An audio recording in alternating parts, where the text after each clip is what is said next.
제 하나님은 인간을 창조하시고 에덴 동산에 살게 하셨습니다.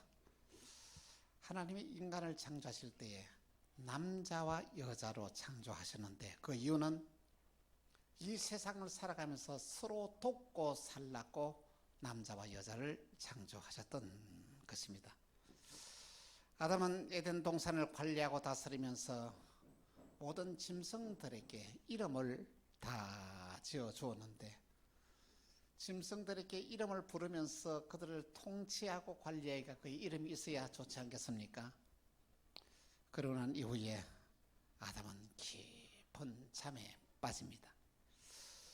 아담이 깊은 잠에서 빠져 있는 동안에 하나님이 아담에게 나오셔서 이 아담의 갈비뼈 하나를 다 끄집어내어서 여자를 만드십니다. 아담이 잠에서 깨어 일어날 때에 너무 깜짝 놀랐습니다. 아니 너무나 예쁘고 아름다운 귀한 한 여인이 하나님을 그 여인을 데리고 오는 거예요. 아담이 이 여인을 바라보면서 너무 감격하여 이렇게 고백합니다. 이는 내 뼈 중에 뼈요 살 중에 살이라 하면서 이렇게 남자에게서 취하여선즉 여자라 하리라. 그의 이름을 여자라 이름을 주었습니다. 아담은 이 여자의 이름을 하와라고 지어 주었습니다. 혼자 생활하던 귀한 아담에게 정말로 이 아름다운 여자가 왔으니 얼마나 행복하고 기쁘겠습니까? 아담의 기쁨은 이루 헤아릴 수가 없었던 것입니다. 아담은 언제나 그의 아내 하와와 동행하였고 서로 사랑하면서 행복한 삶을 살았습니다. 참으로 놀라운 일은 이 하와가 아담이 있을 때는 문제가 생기지 않았는데 하와가 아담이 없는 그 순간의 틈을 탔어. 사탄이 와서 죄를 짓게 하였던 것입니다. 한 사람이 혼자서 생각하고 판단하는 것은 매우 위험합니다.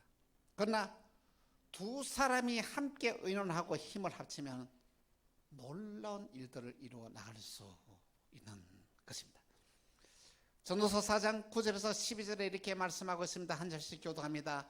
두 사람이 한 사람보다 나으면 그들이 수고함으로 좋은 상을 얻을 것임이라.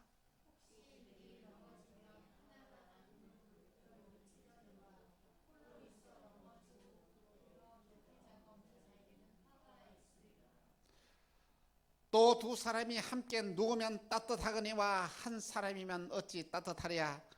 한 사람이면 피하거니와 두 사람이면 맞설 수 있나니 세 겹줄은 쉽게 끊어지지 아니하라. 할렐루야. 약한 줄도 세 겹이 뭉치면 끊어지지 않는다는 것입니다. 이것은 오늘 저와 여러분이 이 세상을 살아가면서 서로 도우며 협력하며 살아가면 놀라운 기적이 일어나게 된다는 말씀인 것입니다. 그런데 오늘 우리의 삶은 어떻습니까? 우리의 삶을 되돌아보면 참 심각한 일들이 한두 가지가 아닙니다. 가정이 하나 되지 못하고 말입니다. 교회가 하나 되지 못하고 이 나라 우리의 주위의 이 민족이 하나 되지 못한 분절의 시대를 오늘 우리는 살아가고 있습니다. 여러분의 가정은 어떻습니까? 문제가 없습니까? 부부가 같은 한 마음을 가지고 열심히 살아가고 있습니까? 요즘 이 현대의 젊은 사람들의 살아가는 삶을 보면 이런 얘기를 듣습니다. 부부로 같이 살지만은 부부가 아닌 자들이 너무 많대요. 생각이 다르고 삶의 목적이 다르고 심지어는 재정도 달라요. 아내 재정, 남편의 재정 서로 나눠서 생활하는 자들이 많다고 합니다. 딴주머니를 차고 가정을 살아간다는 이야기죠. 부모와 자식 간의 관계도 마찬가지입니다. 부모는 자식에게 자기가 이루지 못한 꿈을 자식에게 다 이루라고 말합니다. 여러분, 내가 못하는 일을 어떻게 내 자식한테 하라고 이렇게 말해 막 욕을 하는 거예요. 자식은 부모에게 왜 내 인생을 간섭하느냐고 불평합니다.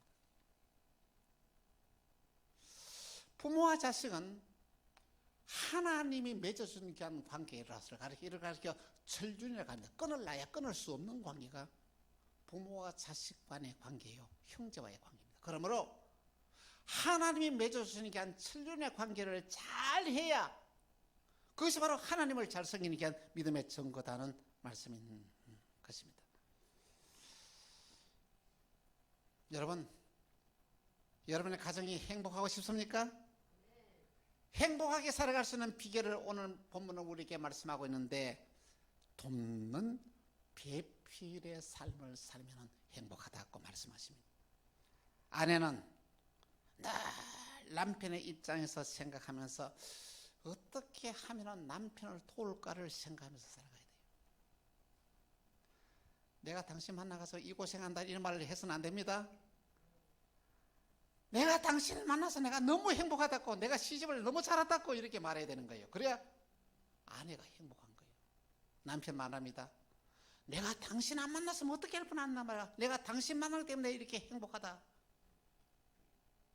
그렇게 생각하는 삶이 돕는 배필의 삶이다는 것입니다. 또한 부모는 자식을 사랑하면서 자식을 돌봐야 합니다. 여러분, 어떻게 하는 것이 여러분 자식을 진짜 도와주는 것일까요? 자식을 향한 막연한 도움은 자식에게 오히려 해가 됩니다. 자식으로 하여금 자기 스스로 이 세상을 헤쳐나고 살아갈 수 있도록 돌보는 것이 바로 이 부모의 책임이라는 말씀인 것입니다. 자식도 마찬가지입니다. 부모에게 효도하는 것이 정말 억지로 하는 것이 아니라 부모한테 효도하는 것을 기쁜 마음으로 하는 것, 이것이 바로 하나님이 우리에게 복을 주신 복의 근원이 된다는 말씀인 것입니다. 그렇습니다. 오늘 저와 여러분의 가정이 행복하게 살아갈 수 있는 비결이 있다면 내가 도움을 받는 자의 위치에서 사는 것이 아니라 내가 도와주는 입장에서 살아가는 삶이 바로 이 돕는 배필의 삶이다는 말씀인 것입니다. 먼저 첫 번째로 가정에서 돕는 배필의 삶입니다. 가정에서의 부부는 너무 중요합니다. 부부 관계가 화해하고 부부가 행복해야 이 자식들이 바르게 성장할 수 있다는 것입니다. 그런데 부부가 서로 다투고 싸우는 모습을 보고 자라나는 귀한 자녀들은 정상적으로 바르게 자라날 수 없다는 거예요. 그들이 성장하여서 그렇게 말한다. 엄마 아빠 싸우는 거 보니까 나 결혼 안 할래. 이 다 부모 책임입니다. 정말로 부부는 이 가정의 중심이요 기둥이 되어야만 합니다. 남편은 가정의 가장으로서 책임 있는 행동을 해야 됩니다. 아내는 온 가정의 식구의 어머니의 역할을 해야 됩니다. 이 아내는 남편의 어머니의 역할도 해야 되는 거예요. 자녀의 어머니의 역할도 하는 것이 이 엄마의 역할인 것입니다. 엄마는 온 가족의 식구들을 돌봐야 할 책임이 있습니다. 요즘 젊은이들 살아가는 그냥 가정 보면은 삶의 패턴이 너무 달라졌어요. 왜? 우리 시대만 하더라도 남편이 뭐 돈 벌려고 여자는 집에서 살림만 살면 되는데 요즘은 같이 직장 생활하고 같이 생활해야 되는 거예요. 남자와 여자의 일이 그렇게 차이가 없어지는 거예요. 그렇습니다. 오늘 저와 여러분의 가정이 행복할 수 있는 게 한 비결이 뭐냐 하면 부부가 돕는 배필로 살아야 됩니다. 응?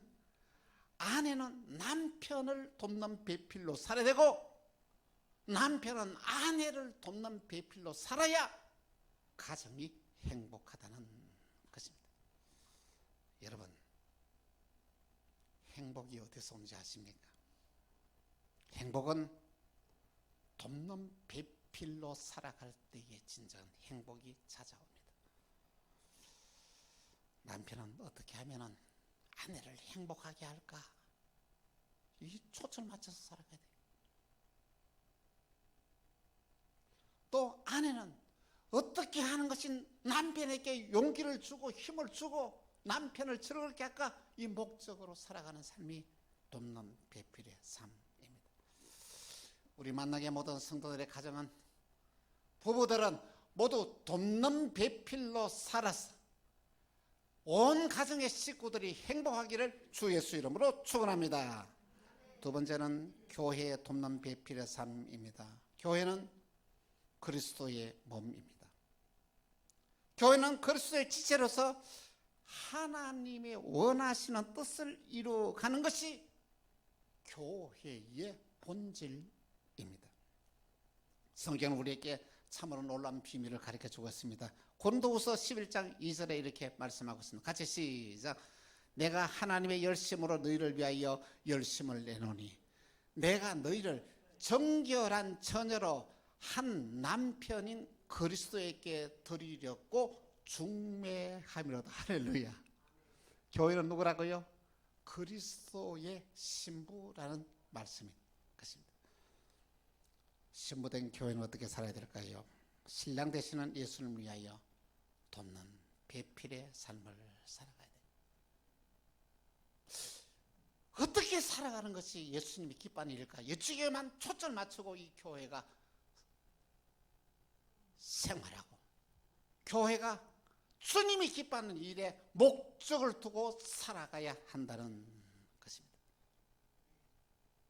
주님은 성도들끼리 서로 사랑하고 서로 화해하고, 부족한 것이 있고 좀 모자란 게 있고 기분 나쁜 일이 있어도 서로 용서하는 삶을 예수님이 가장 기뻐합니다. 그런데 주님이 가장 싫어하는 일이 뭡니까? 조그마한 일도 화해하지 못하고 다투고 싸움하는 것, 우리 주님이 얼마나 싫어하는지 모릅니다. 저는 28년 동안의 목회를 하면서 수많은 많은 교회의 분쟁들을 보아왔습니다. 노회나 총회에서는 재판국이 있습니다. 교회에 문제가 생길 때마다 재판에서 이렇게 처리해주는 기관이 있단 말입니다.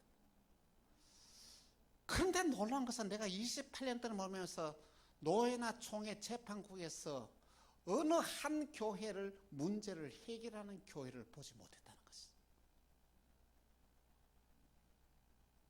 교회에서, 총회에서, 노회에서 재판을 해도 교인들이 따르지 않고 어떻습니까? 그걸 가지고 또 다른 일반 법정에 가서 또 고발을 하는 거예요. 주님은 이렇게 싸우는 교회를 향하여 이렇게 단호하게 말씀하고 있습니다. 고린도전서 6장 6절에서 8절 보니 이렇게 말씀하십니다. 형제가 형제를 더불어 고발할 뿐더러 믿지 않은 자들 앞에서 하느냐? 너희가 피차 고발함으로 너희 가운데 이미 뚜렷한 허물이 있나니 차라리 불의를 당하는 것이 낫지 아니하며 차라리 속는 것이 낫지 아니하냐? 너희는 불의를 행하고 속이는구나. 그런 너희의 형제로다. 여러분, 교회는 그리스도의 신부입니다. 교회는 주님이 싫어하는 일을 해서는 안 된다는 것입니다. 그러면 우리는 어떻게 살아가는 것이 교회를 돕는 배필로 살아가는 게 한 삶일까요? 먼저 우리는 열심히 복음을 전하여 생명을 살리는 일에 최선을 다해야 됩니다. 교회의 일꾼은 누군지 아십니까? 전도하여서 생명을 살리는 그 사람이 진짜 교회의 일꾼이에요. 또한 남이 힘든 봉사를 차원해서 합니다. 교회의 봉사는 주님을 위해서 일하는 것입니다. 응? 교회 봉사를 하면서 주님 생각하면서 해야 된다는 것이죠. 찬양으로 봉사합니다. 식당에 봉사를 합니다. 청소를 봉사합니다. 교회에서 봉사할 일들은 많습니다. 이것을 어떻게 억지로 하는 것이 아니라 즐거운 마음으로 차원에서 이 모든 일을 해야 한다는 것입니다. 또한 헌금으로 봉사하는 길이 있습니다.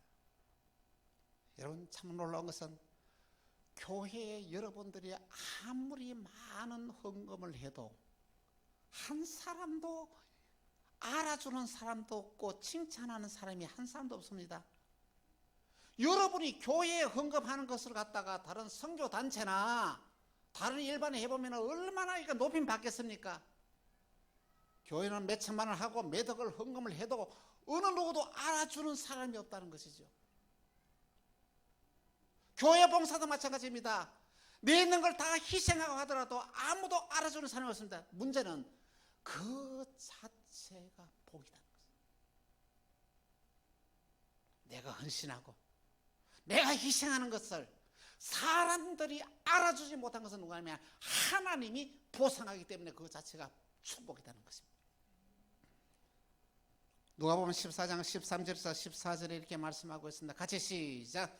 잔치를 베풀거든 차라리 가난한 자들과 몸 불편한 자들과 저는 자들과 맹인들을 청하라. 그리하면 그들이 갚을 것이 없으므로 내게 복이 되나니 이는 의인들이 부활 시에 내게 갚음을 받겠습니다. 할렐루야. 여러분, 남을 도와주더라도 저 사람이 내체 갚을 수 없는 사람에게 베풀고 나눠주라는 것이죠. 그러면 주님이 우리에게 보상하신다는 것이죠. 여러분, 내가 도와주는 그 사람이 내한테 뭘 보상하겠습니까? 주님이 내한테 보상하는 것이 얼마나 큰 축복이냐는 것입니다. 놀라운 사실을 우리는 알아야만 합니다. 교회는 그리스도의 신부입니다. 교회는 정말로 예수님에게 돕는 배필의 삶을 살아야 합니다. 세 번째로 세상을 향한 돕는 배필의 삶입니다. 여러분, 우리에게 주어진 남은 인생을 어떻게 살기를 원하십니까? 열심히 아침부터 일찍부터 일어나서 땀 흘리고 노래하고 수고하는 거 일하는 목적이 무엇입니까? 그래도 돈을 벌어야 내가 좋은 집을 사가지고 살고 좋은 차를 타고 다니면서 돈을 이렇게 펑펑 쓰면서 살지.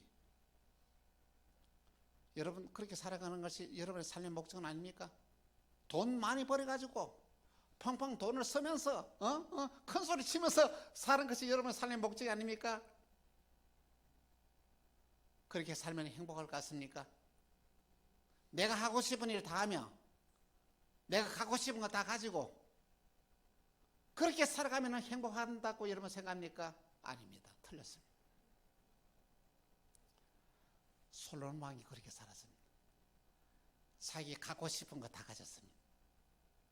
자기 하고 싶은 일을 다 하며 살았습니다. 그런데 그의 말년에 어떻게 고백하냐면은 헛되고 헛되며 헛되고 헛되니 모든 것이 헛되도다. 여러분, 속지 마십시오. 그렇게 살아가는 게 행복하지 않습니다. 진정한 행복의 삶이 뭐냐 하면은 내가 하고 싶은 거 다 가지는 것이 행복하는 것이 아니라 내가 하고 싶은 거 다 하는 것이 행복하는 것이 아니라 내게 있는 것을 가지고 다른 사람을 도와주는 삶을 살 때 그것이 진정한 행복이다. 여러분, 여러분의 주위에 있는 사람을 행복하게 하세요. 그러면 그 행복이 내한테 돌아옵니다. 여러분의 주위에 있는 사람을 힘들게 하면은 그 힘든 것이 내게 돌아오게 되어 있습니다.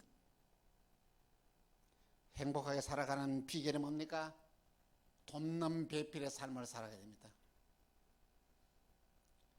오늘 저와 여러분이 세상을 살아가면서 정말로 가치 있는 삶이 뭡니까? 돕는 배필의 삶을 사는 것이다 하는 것입니다. 어떻게 하면 내가 저 사람을 도와줄까?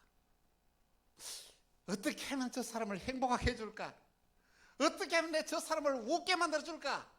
이렇게 생각하며 살아가는 그 사람이 행복한 삶이라는 것입니다. 직장 생활을 하시는 분들에게 제가 부탁을 드립니다. 여러분, 직장 생활하면서 여러분이 어떤 자세를 합니까? 내가 일하기 싫은데 그래도 일을 해야 돈을 벌어야 먹고 살지, 이런 생각으로 살아가고 있습니까? 월급 받는 것 때문에 여러분들 일합니까? 그럼 행복하지 않습니다. 월급을 받기 위해서 일하는 게 한 사람을 갖다면 이 종의 자세를 말합니다. 종의 자세를 탈피하고 주인의 의식으로 바꾸라는 것이죠. 여러분의 직장에 일하면서 이것은 바로 내가 하는 사업이다 생각하고 한번 일해보라는 것이죠. 그러면 거기서 능력이 나타납니다. 요셉은 애굽의 종으로 팔려갔습니다. 종은 어떻습니까? 주인의 눈치만 보는 거예요. 주인이 없으면 일 안 하고, 주인 보면 일하는 척하고 하는 거예요. 요셉은 그렇게 하지 않았어요. 주인이 보는 때든지 보지 않든지 자기에 맡겨진 일을 열심히 일을 해서 거예요. 그러니까 어떻습니까? 주인이 알겠어요, 모르겠어요? 안다 말이에요. 그 요셉을 딱 불러가지고 그 가정의 모든 살림을 다 맡기더니 요셉이 어떻습니까? 애굽의 총리가 되는 놀라운 일들을 이뤘습니다. 여러분, 여러분의 귀한 삶에서 종의 자세에서 벗어나서 주인의 의식을 가지고 한번 일해보라는 것이죠. 그 의식을 가지고 일하면 나도 즐겁다는 것이죠. 능력이 나타난다는 것이죠. 그렇습니다. 우리는 이 대한민국을 위해서요, 이 나라를 위해서, 이 나라가 위기 때에 내가 무엇을 해야 될 것인가를 우리는 냉철하게 생각해 봐야 합니다. 먼저 이 나라를 위해서 기도해야만 합니다. 이 나라를 하나님이 도와주셔야만이 이 위기를 결정할 수가 있습니다. 극복할 수가 있습니다. 지역의 갈등이 심각합니다. 계층의 갈등도 위험수위에 있습니다. 정치의 갈등도 어떤 시대보다도 양극화가 되어 있습니다. 하나님이 도와주셔야만 합니다. 하나님이 도와주셔야 이 모든 문제를 극복할 수 있다는 것입니다. 족을 위하여 끊임없는 기도하는 삶이 이 나라를 돕는 배필의 삶을 살아가는 것입니다. 요양원의 사역이 이제 회복이 되었습니다. 지난주 수요일 날도 성산 요양 가서 예배를 드리는데 할머니들이 한 2, 30명 정도 모이는데 하니까 목사님 내가 목사님 너무 보고 싶었어요. 사모님 너무 보고 싶었어요. 거기서 예배를 드리면서 얼마나 큰 위로를 받고 은혜를 받는지 모릅니다. 그 예배를 드리고 난 뒤에 한 사람 한 사람 안수기를 다 해줘요. 예배만 마치는 게 아니고 한 사람 한 사람 다 안수기를 다 해주는 거예요. 근데 최정자 집사님이 계시는데 이분은 치매에 걸린 거예요. 치매 걸려. 그래서 그거 가져갔는데 다 안수기도 하고 그 방에 들어가려고 그러기는 요양원대 그 관리하시는 분들이 손을 들고 못하게 하는 거예요. 왜 못하게 하느냐고 물었더니 목사님이 가서 지난주에 가서 기도해주고 가니까 가고 난 뒤에 난리가 났답니다. 목사님 찾으면서 난리가 났다는 거예요. 목사님도 뭐 내가 좀 해줘야 되는데 뭐 못 해주겠다가 막 난리를 났다는 거예요. 그 기도를 하지 못하게 해서 바깥에서 기도를 해주고 왔습니다. 나의 도움이 필요한 곳에 봉사하는 것, 이 얼마나 큰 보람인지 몰라요. 세상을 돕는 참으로 행복한 삶인 줄 압니다.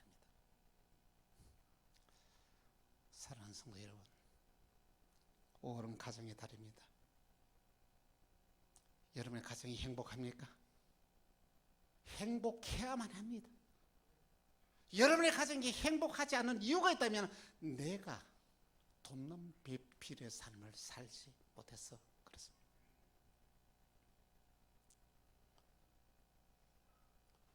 내 가정을 위해서 내가 희생하는 삶, 헌신하는 삶을 살 때에 보람 있는 거예요.